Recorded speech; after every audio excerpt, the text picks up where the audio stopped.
আজকে আমি ছোট মাছ একটু ভিন্ন রেসিপিতে রান্না করব। যে কোনো রান্না একই সিস্টেমে বারবার রান্না করলে একঘেয়েমি লাগে, খেতে ভালো লাগে না। একটুখানি ঘুরিয়ে পেঁচিয়ে রান্না করলে একই জিনিসের টেস্ট কিন্তু আলাদা হয়ে যায়, খেতেও ভালো লাগে আর মুখটাও নষ্ট হয় না। তো এখানে আমি নিয়েছি কাজলি মাছ। এই মাছটাকে আমাদের অঞ্চলে কাজলি মাছ বলে, আর এই মাছটা কিন্তু খেতে অসাধারণ মজা আর সবাই পছন্দ করে এই কাজলি মাছ। তো এখন এটাকে রান্না করার জন্য আমি কড়াইয়ে পেঁয়াজ দিয়ে ভালো করে একটু ভেজে নিব। তো ভেজে নেওয়ার পরে আমি অল্প আদা রসুনের পেস্ট দিয়ে সেটাকেও একটু ভেজে নিচ্ছি যেন কাঁচা গন্ধ না থাকে। যেহেতু ছোট মাছ সেজন্য আমি বেশি মশলা দিব না, অল্প হলুদের গুঁড়া আর স্বাদ অনুযায়ী লাল মরিচের গুঁড়া দিয়ে দিলাম। এখন এটাকে ভাজা ভাজা করে ভেজে নিব। আর এখানে আমি কাঁচামরিচ দিব, সেই জন্য আমি মরিচের পরিমাণটা একটু কম দিলাম। তো মশলাটা কিন্তু আমি পানি দিয়ে আবার একটু কষিয়ে ভাজা ভাজা করে নিয়েছি। এখন দিয়ে দিচ্ছি আলুগুলো সিদ্ধ হতে একটু বেশি সময় নেবে, সেই জন্য মশলার সাথে আলুটা সবার আগে দিয়ে ভালো করে কষিয়ে ভাজা ভাজা করে নিব। তাহলে কিন্তু তরকারির ঘ্রাণটা বা স্মেলটা খুব সুন্দর হবে। তো ভাজা ভাজা করা হয়ে গেলে অল্প পানি দিয়ে আলুটাকে সিদ্ধ করে নিব, কারণ মাছ সিদ্ধ হতেও বেশি সময় লাগবে না আর বেগুন তো সিদ্ধ হতে বেশি সময় লাগেই না।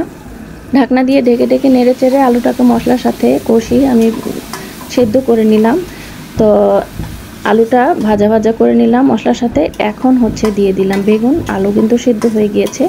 এখন বেগুন আর মাছ সেদ্ধ হতে বেশি সময় লাগবে না, আর এখনকার আলু সেদ্ধ হতে একটু বেশি সময় লাগে। তো বেগুনটাও মশলার সাথে ভালো করে নেড়ে চেড়ে তেলে মশলায় কষিয়ে নিলাম যেন ভেতরে মশলা ভালো করে ঢোকে। আর এখন ভাজা ভাজা হয়ে গেলে দিয়ে দিচ্ছি আমার কেটে ধুয়ে রাখা সেই কাজলি মাছ।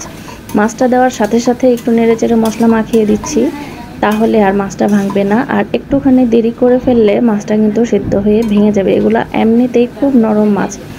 তো অল্প করে ঝোল দিব, যেহেতু এটা আমি চিপচিপে ঝোল রেখে মাখা মাখা চচ্চড়ি করব। ঢাকনা দিয়ে ঢেকে দিয়েছি, এমনিতে কিন্তু বেশি পানি উঠে গিয়েছে।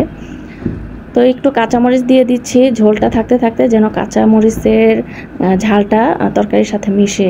আর একটু ধনিয়া পাতাও দিয়ে দিলাম।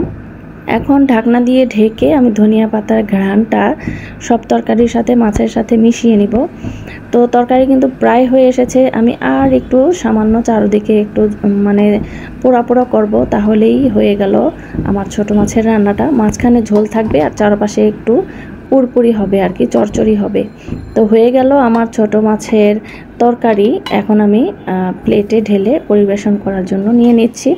এইদিকে আরেকটা রান্না আজকে আছে, সেটা হচ্ছে পটল আর আলু ভাজি। পটল আর আলু এইভাবে কেটে আমি কিন্তু শুটকিও রান্না করি, শুকনো শুকনো করে ভুনা ভুনা করে, অনেক বেশি মজার লাগে। আজকে কিন্তু আরও রান্না ছিল, ডাল রান্না করেছি, সেই সাথে আর একটা বড় মাছের তরকারিও ছিল, সেটা আর ভিডিও করা হয়নি।